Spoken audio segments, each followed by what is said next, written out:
Good evening, everyone. Watching everybody come in.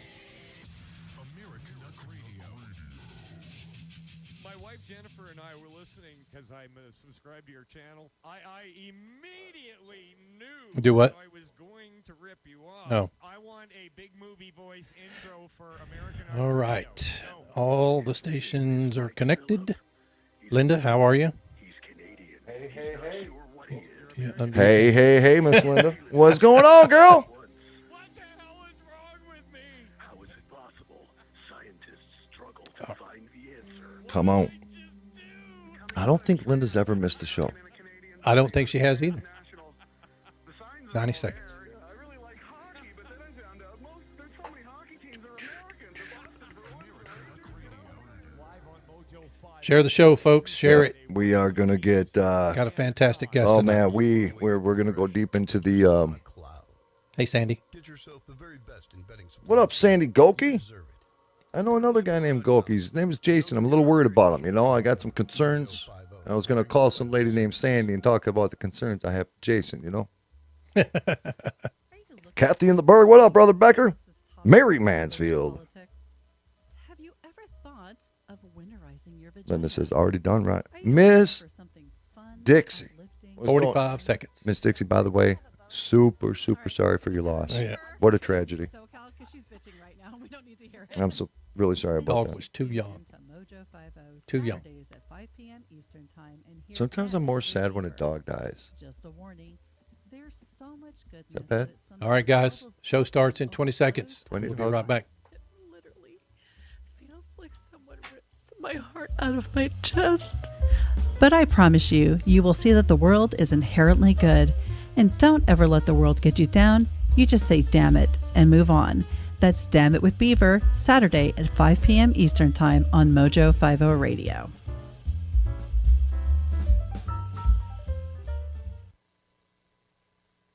Journey into the matrix of the mind. Stretch your imagination and challenge reality. Abnormal realities are beacons for the imagination. What society deems abnormal may be more real than we think. This is Abnormal Realities with your hosts, Ron Phillips and Rocky Stucci. Well, you know, okay, I am. I thought I was on mute there for a second. I panicked a little bit. I was looking over at your finger. I got a little kind of discombobulated, but we're back, folks. Hey, welcome to the program. It is Wednesday night right here. Abnormal Realities. Do not forget, look us up on iHeartRadio, on Odyssey Radio by searching ODYSY Radio, and of course, OdysseyRadio.com. We're adding shows to the lineup all the time, so get on over there. Make sure you're checking it out, abnormalrealities.com, and of course, the mothership, which is OdysseyRadio.com. Brother, That's right. Yeah, we get Filipio. to give our sponsors out real quick. Yes, we are. RomikaDesigns.com. Go out and check out their stuff. They've got a few more days before Mother's Day, before we have to end the orders for Mother's Day. So get out there. Wait, what's- RomikaDesigns.com. Mother's Day? Yeah, May the 8th. Shit. Let me guess, you forgot. No. Yeah, see, now you know. I'm now prepared. you know. And InsaneCustomTumblers.com. Did your son roll out a new website? Yep. Did he build it? Well, Lisa helped. Okay. But yeah, he's adding all these soft baits. That would be Wayfinder Lures.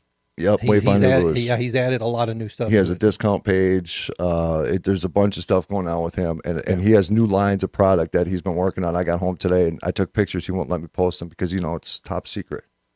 But wayfinderlures.com. Get on over there. Give the kids some love and support. But, Brother Phillips, we are going deep into the rabbit hole tonight. Yeah, we are. Yeah, folks, you saw my description tonight. We're talking shadow people tonight. Yeah, we with are. our guest, Mike Ricksecker. He's the author of the Amazon best-selling book called A Walk in the Shadows, A Complete Guide to Shadow People. He's also got other historic books out there, paranormal books. So we're going to let him talk about that in a little bit. We're also going to show the trailer for his series called, let's see, what's the series called, Mike? It is called Shadow Dimension. And so we're going to talk about that a little bit. Please join us, though, in welcoming Mike Ricksecker to the show. Mike, welcome, buddy. How are you? Thanks so much for having me tonight, guys. Really appreciate it. Boy, I got to tell you something. I'm just going to start out, kick this right off. I got to tell you how sexy your microphone is. I'm just saying for the record. Let's just get it on the table now before we start. He's got to get all that radio guy stuff out of the way first. So. There's this level of pride you have when you get a new mic and you tune it up and you plug it in and then you listen back and you're like, damn, I sound sexy as hell right now. You know, there's something about it. It's an experience. Listen to it. He says, yeah. Well, welcome to the program, brother. Grateful to have you. We were talking before the show, ladies and gentlemen, and Mike and I have some mutual friends, so that automatically tells me that we're going to have some amazing conversations because these are very intellectual minds. And that's one thing that I appreciate about a lot of the guests that are coming on this program is that, man, they are putting their time in, and it's not just hogwash. It's real research. It's real work. It's real video. It's real audio. It's real radio. It's real documentaries. And the work that is entailed in this type of stuff is not for the faint of heart. There's more post-production and pre-production and ideas and moving and traveling and there's so much to it. When somebody's committed like that and they go through and they do what they do, you know that they're loyal to the conversations that they talk about. So, brother, man, where did it begin? What got you to wake up one day and say, you know what, I need to share experiences. I need to talk about this. I want to educate people. Did you have a significant experience that triggered this? Yeah, in fact, I did wake up one night, and I was about 8 years old, and standing in the corner of my bedroom was this tall, dark figure. Of course, I didn't know anything about shadow entities, shadow people, anything like that at that time. I just thought there was an intruder in the house, and he was about to kill me, because that's about what you think at the age of 8. Right. You know, I'd seen enough TV, movies, all that. I figured I had enough time to gasp, and I was going to be a goner. But fortunately, I'm still alive to tell the tale, which is great. But it did get physical with me, which is really interesting. What? Yeah, so I'm laying in bed. I'm trying to scream because, you know, somebody's in the room. Yeah. Nothing's coming out of my mouth because I'm just too terrified. This thing approaches the bed, leans over. I'm staring up into this blank black face. There's no eyes, no nose, no mouth, nothing. And it suddenly takes me by the wrists, crosses my arms across my body, and then runs off down the hall. By that point, I found my voice, found my legs, ran off to my parents' bedroom screaming. They were trying to calm me down, console me, trying to tell me that I just had a bad dream. Yep. But I'd been awake for this whole thing. Fast forward a few years. Now, that house I would never say was a haunted house. It was just a one-off. We're moving. I'm 13 years old. I'm in another house now, unpacking boxes, putting things away. And I kept seeing this shadowy figure near my bedroom doorway. It looked like a person. And I'd turn and look, and off it would go. It'd go running off down the hall, more toward my parents' bedroom. This happened several times over the course of a few days where I'm unpacking things, putting things away, and I'd see this figure standing in the doorway, and I'd turn and look, and he'd run off. So I decided to ask my mom about this, you know, if she had seen something similar. And surprise, surprise, she says that she had also seen this. Maybe she thought I was a little bit more mature being 13 years old, but you know, what 13-year-olds are really mature? I don't know. But you know, it was great because, you know, for one, it was an affirmation that, okay, I was not crazy. Mom was seeing this thing too. And she also didn't seem too alarmed about it. She was just like, yeah, I've seen that. And so I was like, okay, Mom's not scared of this thing. Okay. So, yeah. So I got playful with this thing. I started calling him Tom, like Peeping Tom. And so anytime I'd see him, I'd say, hey, Tom, and off he'd go running.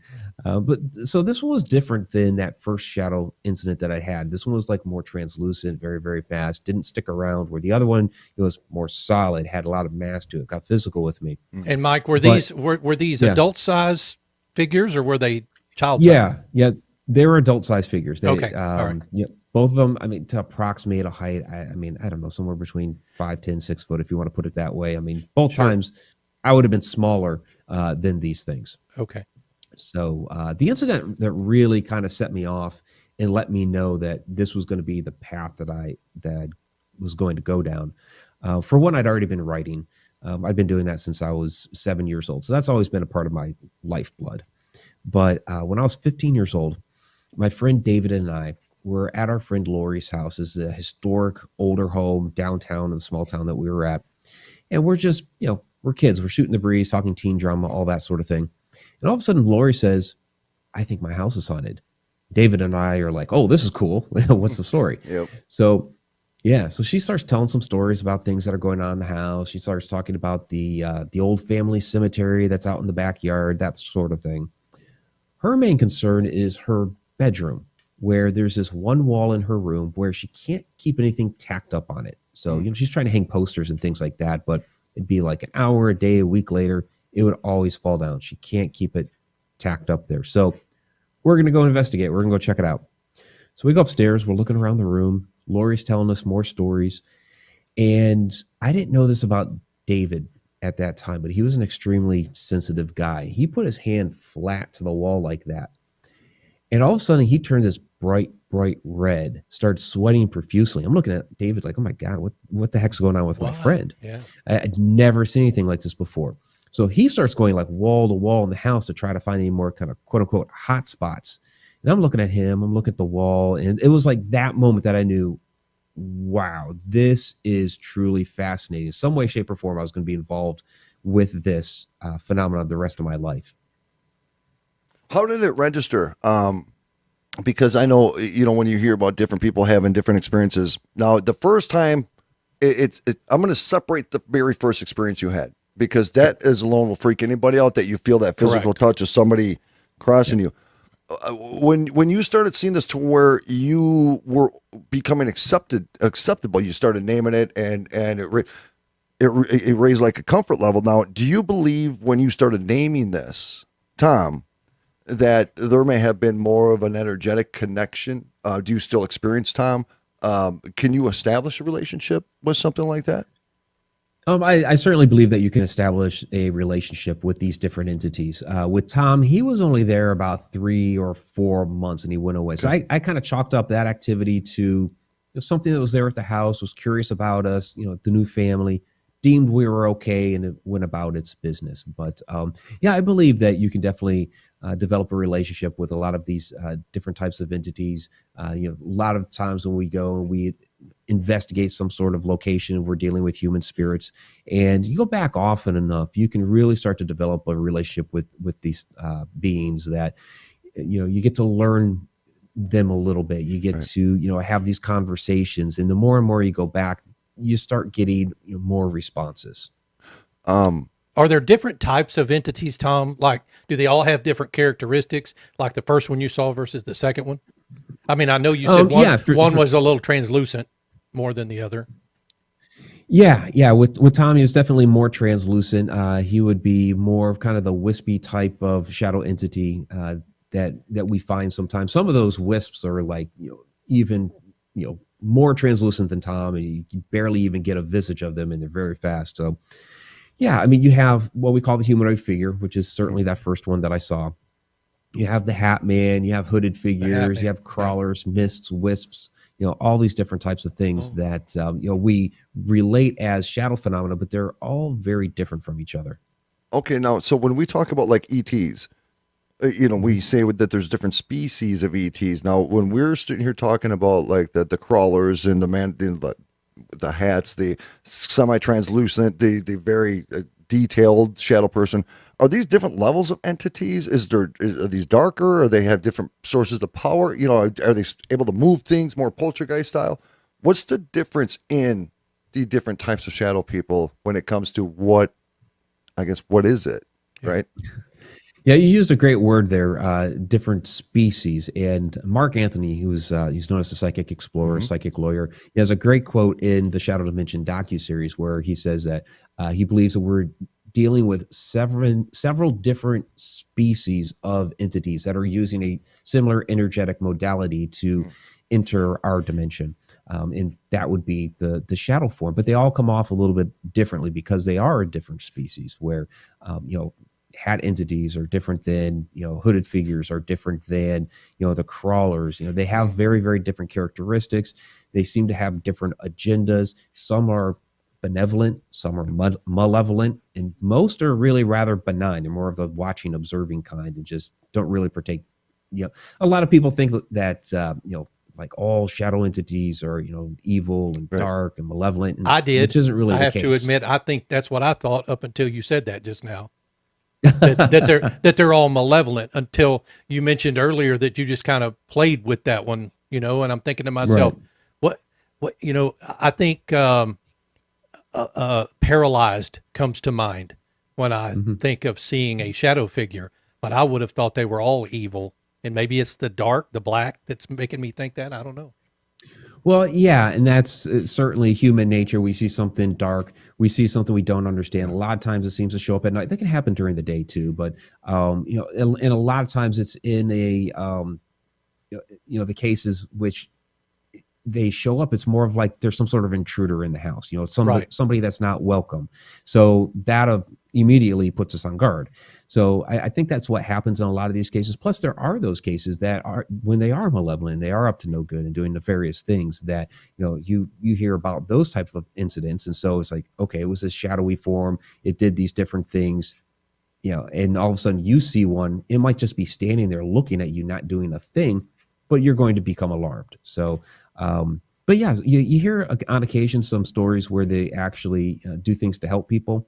And also, some of these are actually human spirits that can't fully manifest as an apparition. So, somebody's grandma or Aunt Trudy or whatever, they're not malevolent. They're just showing as a shadow because they can't fully form. I'll be like, freaking Aunt Trudy, come on, just work a little freaking harder. You know what I'm saying? So I want to get on to the Conjuring house really quick. I saw it and I kind of froze for a second, but I got just a quick question in regards to, for better terms, the species of shadow figures. Have any of them, all of them, some of them been human form, or do you believe a lot of them or most of them are non-human and never been human? Well, obviously, if one is the outline of a body, I mean, right. Yeah. Right. I think a kind of quote unquote true shadow person is some sort of interdimensional being that's not from our plane of existence. It's coming from elsewhere. But yeah, you do have these shadow forms that are, they're human spirits, and we're seeing them in some sort of guise. Now, I've seen rolling black smoke morph into the apparition of a little girl. So that was kind of what really hit it home for me, that because way back in the day, like you, Ron, I didn't believe that shadows were human spirits. They were all kind of more dark in nature, that sort of thing. And human spirits were their own thing. They weren't one and the same. And then over the years, just talking with a lot of different people, there were some of these stories that were coming out like, no, I believe it was this person or that person. My good friend Rob Guttrow years ago told me this story about his aunt that appeared to him as a shadow form because she expended all of her energy just getting to him, but wanted him to deliver a message for her to his mother. And I trust Rob with my life. He's a psychic medium, does a lot with pet communication and things like that. So it's like, I trust Rob. So it's like, finally, okay, I'm starting to believe this. But then I finally saw it with my own eyes some years ago, where we're at the Mineral Springs Hotel. We're doing a paranormal investigation, the top floor. We're doing an EVP session in the one corner room. We're hearing these noises come from down the hall. So we go out there, take a look, and here comes this black smoke rolling down the hall. It's doing this really strange thing where it's kind of creeping up the one side of the hallway, on the right-hand side of the hall. It would creep back down, creep back up. All the while, it's coming closer and closer. And finally, one of these times where it creeps up that wall on the right-hand side, it formed into the apparition of this little girl. We're trying to get her to come closer and closer. She only went so far as this one door, where there were legends and stories from that hotel of this little girl being inside that room and hanging out there, looking through the window, looking like she had lost somebody or was waiting for somebody. And here we were seeing her. 5 of us saw her, right. Which was fascinating. I was at the Palmer House Hotel in Sauk Center, Minnesota, and there's this phenomena down in the basement that it's not a shadow, right? But there's and I don't want to call it a cloud, brother, because it's not a cloud, but it's just darkness that just comes down, and it literally goes down like almost to your knee area. Is it like the room started getting darker? It's like there's a liquid smoke, or I don't know, because it makes darker, right? And so it's one of those things where it's like, I got to see it to believe it in order for me to believe it. It sounds cool, but and we were doing an investigation one night, and that actually happened. Everybody started freaking out because, brother, we saw like something. I don't know what it was, but it came down and it made darkness completely dark. Now, would that be more of an energy? Would that be a type of entity, or what would that be? Yeah, so that's something we would classify it as the mist type of shadow entity, kind of black cloud, rolling black smoke, that sort of thing, or kind of comes down like a veil, like you're describing. Yep. It's hard to know if these things have some sort of intelligence behind them, or if they are just an energy. Now we saw, rolling black smoke morph into the apparition of a little girl. So that one there, fine, little girl.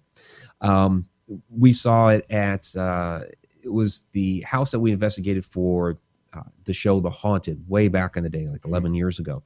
And she was seen in her bedroom in the closet. It was adult daughter of the house. This dark shadow entity with red eyes. We never saw that. But the one evening when we were doing an investigation in her bedroom, we saw that black cloud-like smoke in her room. It's kind of, it was there. Actually, the cat discovered it. The cat picked up on it, went to the door, stopped right in the doorway, and we're following the cat because she had gotten kind of skittish. And then once she saw it, she took off, and we're standing there observing it, and it dissipated away. But the question was always, well, was it trying to form into the entity with red eyes? Had it been the entity with red eyes, and now it was like dissipating away? It was just the energy from it. We don't know. Well, we got about 4 minutes? Yeah, about 4 minutes. All right. So without getting really super deep in it, because we can carry over, I know we got a little reel we want to play. But when we're kind of going over some pre-show prep, I noticed you've done some work at the Conjuring House. Yeah. Give us a quick breakdown on that. Yeah, Conjuring House. There's a lot of activity that goes on there, and one of the stories that I keyed in on from that was the black smoke that Carl Johnson saw during his first visit back in 1973. This was before the Warrens even got involved. Yeah, Carl Johnson was the first one to ever investigate that location, right? Yeah, it was their team. What was Pyro was the name of the team. He, Keith, and a couple of others. And they were just young. They were, in college back at the time. And it's an interesting story because they say that they got a call from Carolyn Perrin to come out to the house because of the activity that was going on there. And they showed up on their front lawn one day. Right. Hey, we understand your house is haunted. Carolyn insists she never actually called them. But somehow they got this call. And once they did their investigation there, that's where they reached out to the Warrens and got them involved. So, yeah, they were the first team to actually investigate there. And that was on that first day. That was when they saw that black smoke, or Carl did in any case.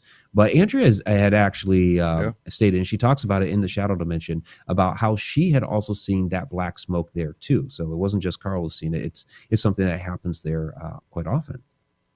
Has there ever been any type of like geological? Yes, type of work done in that area? Because I thought that for the Palmer House when that was happening, and you said it about the intelligence. Is it intelligent? Could it not be? Could it just be a phenomena?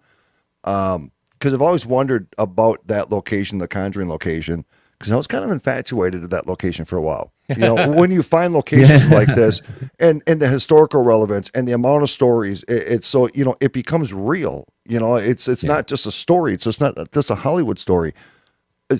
Is that something that is land-based? Is it the area? Is it the home? Yeah, I think part of it is land-based. You're talking about Native American lands, very old land. You've had people living there for centuries, even, English have been there for centuries. So you have a lot of history that goes along with that area. But there's also something specific to the house as well. And I think it has to do with in the basement, there's a room called the well room, which to this day, there's an open well there with water in it. That's exposed. And the room that it's in is made of limestone capped with granite blocks. So you're talking like a perfect little power plant that can really, really charge a household like that. And a lot of the activity that happens within the house, and it happens all throughout the house, but some of the more significant incidents happen straight up from that well room.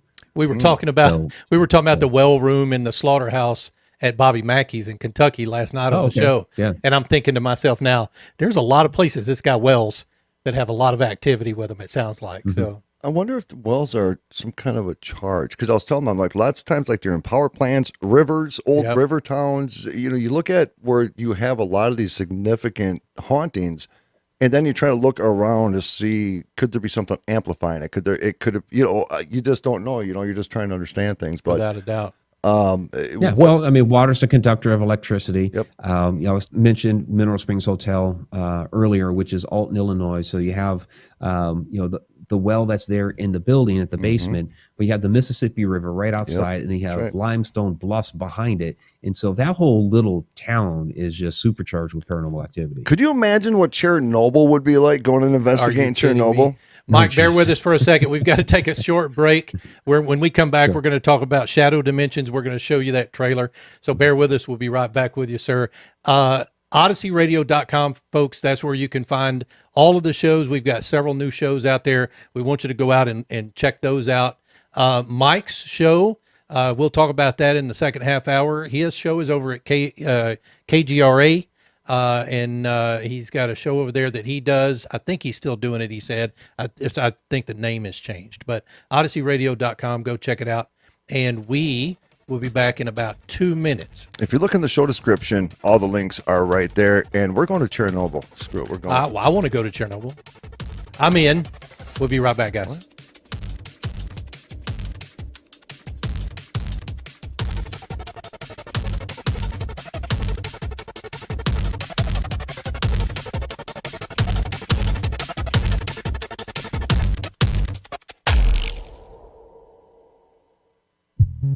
At Romika Designs, we're more than just a laser engraving and specialty design company. Much more. I'm Ron Phillips, co-owner of Romika Designs, and if you can dream it, we can probably make it. We can custom laser cut and engrave on nearly all material. Great for one-of-a-kind gifts, home decor, business and specialty items, or personalized and logo designs created just for you or your company. Allow us to become your go-to gift and specialty project partner. Romika Designs can help make your ideas a reality. We're ready to help you design and create that special gift for any occasion, or engrave your personal or business logo on just about any product. View our designs at romikadesigns.com or simply email us with your ideas. We specialize in custom design and would be honored to have the opportunity to discuss it with you. Call us at 817-400-4040, email info@romikadesigns.com, or visit us on the web at romikadesigns.com.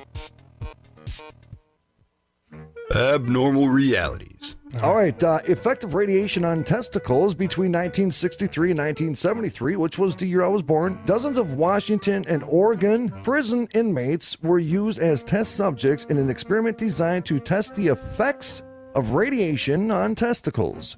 In most cases, subjects were zapped with over 400 rads of radiation, which is the equivalent of 2,400 chest x-rays. They were zapped with over 400 rads in their nads. Right there. Yeah, you did.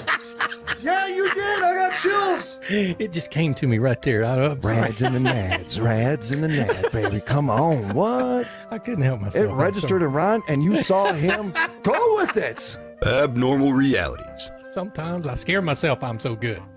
With Ron and Rocky. 8 p.m. Eastern. Mojo 50.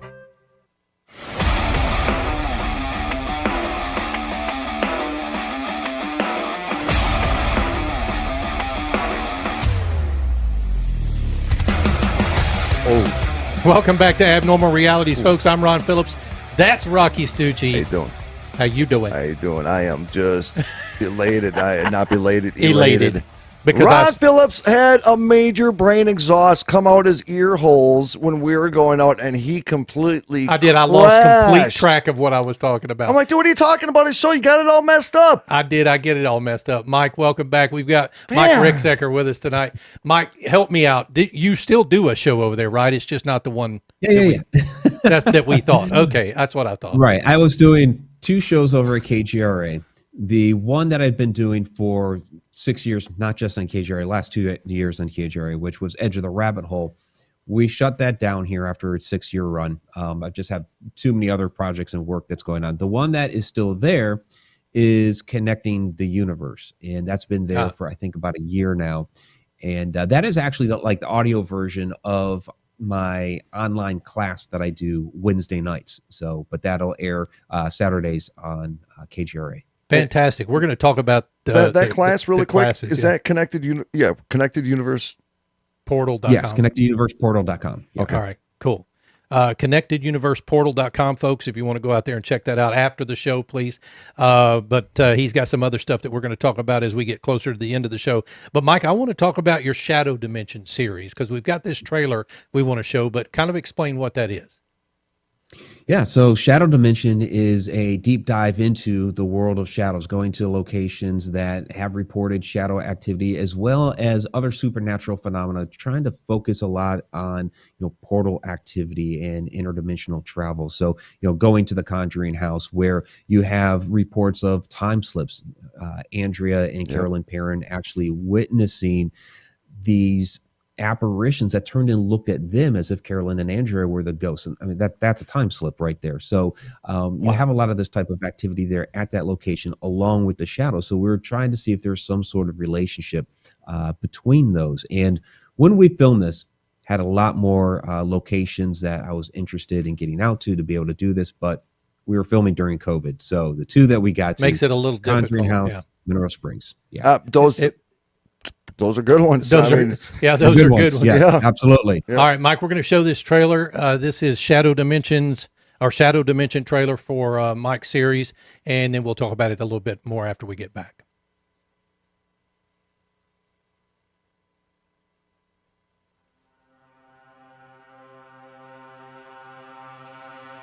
There's a kind of a hallway connecting the bedrooms.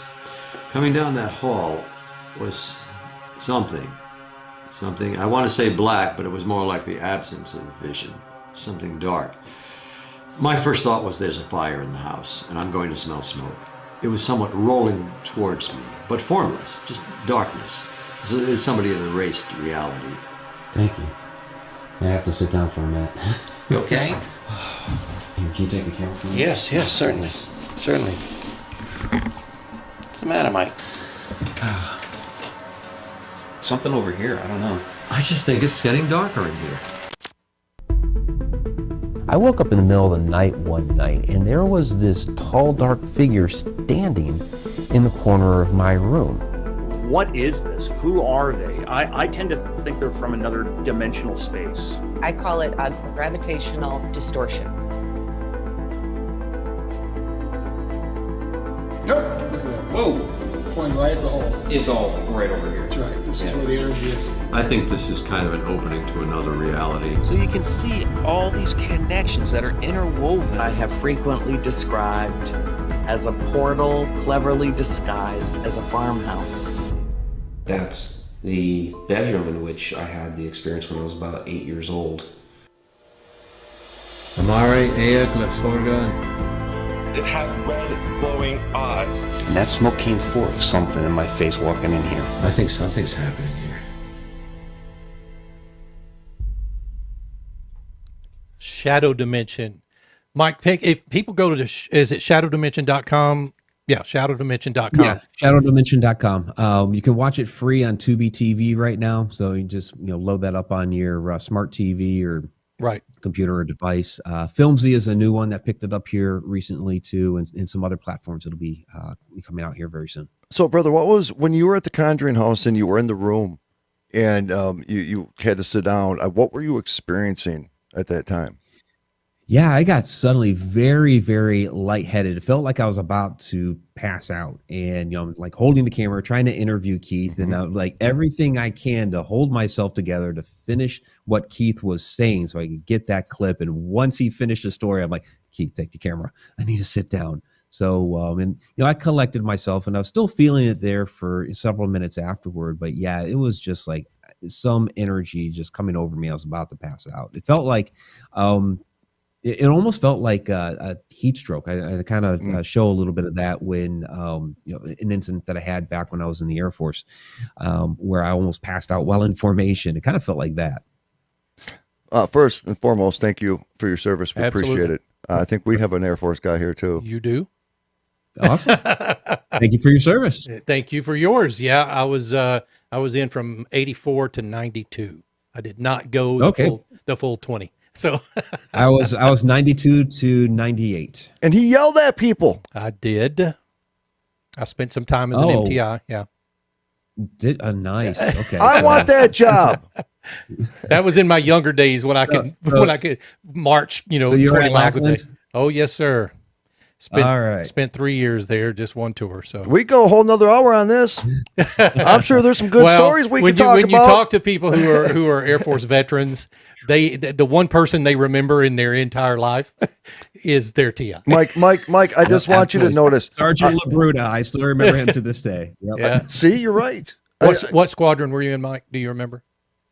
37. I was 3703rd. Okay, it was 3756. Something, yeah. Ron glows every time these conversations happen. He's literally glowing. I can feel the power. Stop, dude, really. No, it's all right, brother. It's all good. All right, the Alaskan Triangle. Yeah. Okay, brother, we tried it once. You know what I mean? We tried talking about it on the show, pulled up a couple articles and thought we were going to sound super smart. We destroyed it. We did not. Then we had another guy come on the program, and then we were supposed to talk about it, but then we started talking about, I can't even remember, something completely not relevant to what we were supposed to talk about. So when I saw that you do research into this, it was a relief because we can finally get to this conversation that only taken us about 7 months to do. So what is the comparison? Because most people know the Bermuda Triangle, but we have the Alaskan Triangle. So is there similarities in effect, or what's the difference in the two? Absolutely. And yeah, thanks. My latest book here, Alaska's Mysterious Triangle, just came out a few months ago, and I've been very proud of that. I was on the Alaska Triangle television show as well. But yeah, basically and people refer to the Alaska Triangle as Alaska's Bermuda Triangle. And I think people don't realize that there are these other locations in the world that have very similar properties to the Bermuda Triangle. And we have actually the Dragon Triangle out there in Japan. There's Lake Michigan Triangle, the Bridgewater Triangle in Massachusetts. So a lot of these different locations around the globe that have very similar phenomena, whether it's you have the missing airplanes and ships. You have these strange cryptid and UFO sightings, paranormal activity, all these different things going on. And it's centralized around the electromagnetism in the area. So, with triangle areas, you have that very significant vortex energy that's welling up from the Earth's magnetic core, as it's passing through, the metals and minerals and things like that in the ground. Depending on what's there, it kind of supercharges that electromagnetism, and that's what's going on here in these triangle areas. When you got that supercharge, does that increase two different things? Does that increase weather condition, and does it increase like more terrestrial sightings, more terrestrial type of activity in that area? Yeah, you see a lot more of the ET sightings around these sorts of areas. So, Bermuda Triangle, Alaska Triangle, they have a lot of UFO sightings. As far as the weather, that's another thing that, tends to pop up in these different areas is, the storms that kick up, like Flight 19 in the Bermuda Triangle. They had first, it was the compasses going crazy from the electromagnetism, and then all of a sudden a storm kicked up out of nowhere. And that's really what ended them. When you look at the Dragon Triangle, way back in the day, 13th century, Kublai Khan, who was the grandson of Genghis Khan, twice he tries to invade Japan going through the Dragon Triangle, and both times these typhoons kicked up and destroyed his fleet. Wow. Just bizarre stuff. It's not the way you want to lose your boys. No, it's not. No, not at all. That's interesting. It's weird though when you mention that about the plane in the Bermuda Triangle, how the compasses first went. Yeah. Because I've never done a lot of research in regards to it. I hear it and I'm fascinated by it, but the compasses go all out of whack, and all of a sudden there's a major storm. So is there something maybe dimensional that's changing atmospherically right there, and just mass produces something out of I don't want to say out of nowhere, but these storms seem to come out of nowhere. Yeah, that's one of the things that can happen. People also, report, well, like Bruce Gernon in the Bermuda Triangle, he had gone through what he calls an electronic fog. So it seemed like a storm that had kicked up. He passes through like this portal thing and basically goes 100 miles within 3 minutes. With the Alaska Triangle, wow, yeah, it was crazy. With the Alaska Triangle, there have been several missing planes there, just completely disappeared, never found again. One of them, 1950 Douglas Skymaster, huge plane. It was actually a very nice day. There weren't any storms that kicked up, but they just suddenly lost contact with this thing as it was crossing into Yukon territory. And a lot of people believe that what had happened was it passed through an interdimensional portal that was spawned by the Alaska Triangle. So you have a lot of this strange type of phenomenon like that there. You know what's interesting is a lot of these lost cities that they find in really weird parts of the ocean, and then you think back, it's like, when was the ocean this low to allow this city to exist? Yeah. I mean, I have never really researched that. Do you notice a difference, like connections, ancient civilizations, ancient anything, cultures, right? Within that area, is there more there, and is there a reason for that? Yeah, I mean, you definitely have a lot of these different, ancient cultures that are around. When it comes to the Bermuda Triangle, the Bimini Road is there now. People think that this, could be Atlantis. We don't know for sure. Geologists try to say that it's natural formation, but you look at it, and it's like, that looks like a wall. And there are ancient maps though that show an island there with that formation on there. So I would say it's certainly something man-made, that there is a civilization that was there. You look at other parts of the world, and back during the Ice Age, the water levels were a lot lower. They were in forms of these ice sheets. So there's a lot hidden under our oceans these days that are just left there for us to discover. That's interesting about the Ice Age thing. Yeah. Well, I was going to say something about Atlantis. What is the reasoning why some science wants to discount the fact that that could be possible evidence of human civilization, intelligent civilization? Why do certain sciences try to debunk that when it's pretty obvious sometimes for what it is, right? Yeah, it's really unfortunate. I can't speak, for the scientists and, why they debunk it. I guess they want, more tangible, significant proof. But you look at Plato's story and you follow the history of it, and it's pretty evident that something significant happened back in that time. Now, I don't think Atlantis was just like one specific city. I think it was an entire worldwide culture that had many cities, around the world. And you look at ancient cultures throughout the entire world. They always talk about the flood. Every culture talks about the flood. The flood happened. We know it happened. And while they don't always find the archaeological evidence to back it up, it's in everybody's story. So how does it get into everybody's story if it didn't happen? It happened. So then the question becomes: is the flood what wiped out Atlantis? Is that what caused civilizations to scatter and reform elsewhere? You look at Egypt, and the culture that developed there, dynastic Egypt, doesn't really appear to be the civilization that built some of these things, like the pyramids or the Osirian and some of these other buildings. It seems more like there were people, perhaps survivors of Atlantis, that came in, saw these buildings that were now unoccupied by the previous inhabitants and those who actually built them. Okay, we're going to come over and we're going to now utilize those. So there's a lot of history that's been lost to time that we've pieced together incorrectly over the years. It bothers me because sometimes, like, people like you and me and Ron and so many people that are listening, all we literally want is the truth. And if it's going to rewrite some of our history, if it's going to alter some of what happened in the past, I'm okay with that, right? Because how are we truly going to understand our evolution if we truly don't know our own roots, right? Yeah. Like we were talking about John Ward, there's things he found at his site that changed history. And that's a beautiful thing. It's helping us understand, you know what I mean? But then you hear of this over here, and it's like, let's not talk about that. And then I start wondering, and then I go down the conspiracy road, is what are they trying to cover up? What part of history are they manipulating? You get what I mean?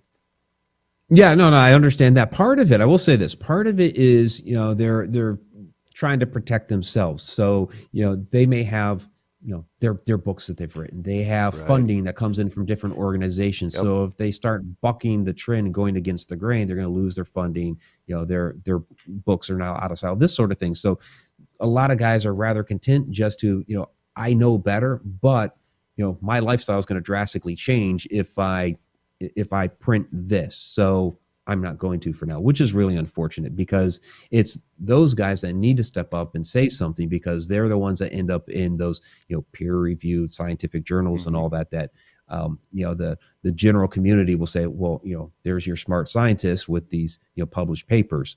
And we who come out with, books like, Alaska's Mysterious Triangle and all that, people chalk it up as pseudoscience because I'm not, an actual scientist, but, I think I'm a smart guy, and, having, kind of pulling back from one specific field, I'm able to look at everything and make the connections and piece things together. So I might not have my degrees in computers. I might not have a degree in geology or archaeology or whatever, but I can piece some things together just as well as the next guy.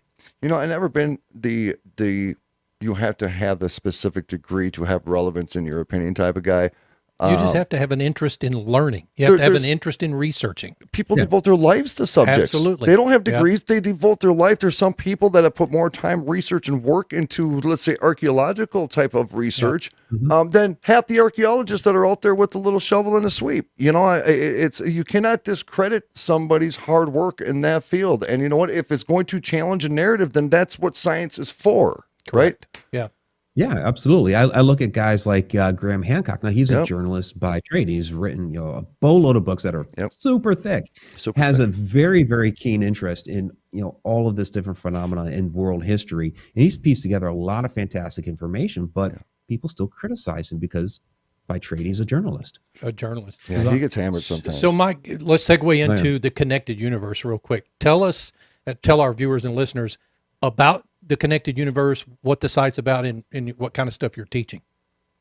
Yeah, absolutely. Connected Universe Portals online learning platform. I have a few different courses out there right now. One that's specifically an online course on shadow entities. I have another on ancient Egypt, which has over 12 hours of footage on Egypt, whether it's conversation that we had like a specific class, or I was in Egypt last year, and there's a boatload of footage going into the temples, going into the pyramids. It's fascinating stuff.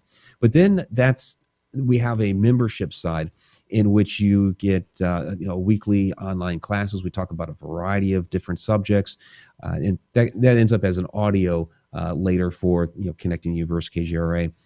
But during the class, you get the full presentation, all the videos, the slideshow, all that stuff. We also have like monthly Q&A videos, behind the scenes videos, sneak peeks. There's all kinds of articles and all sorts of things on the back end of that. So really encourage people to come out. There's a lot of great information out there. So is there information that's not behind the members site?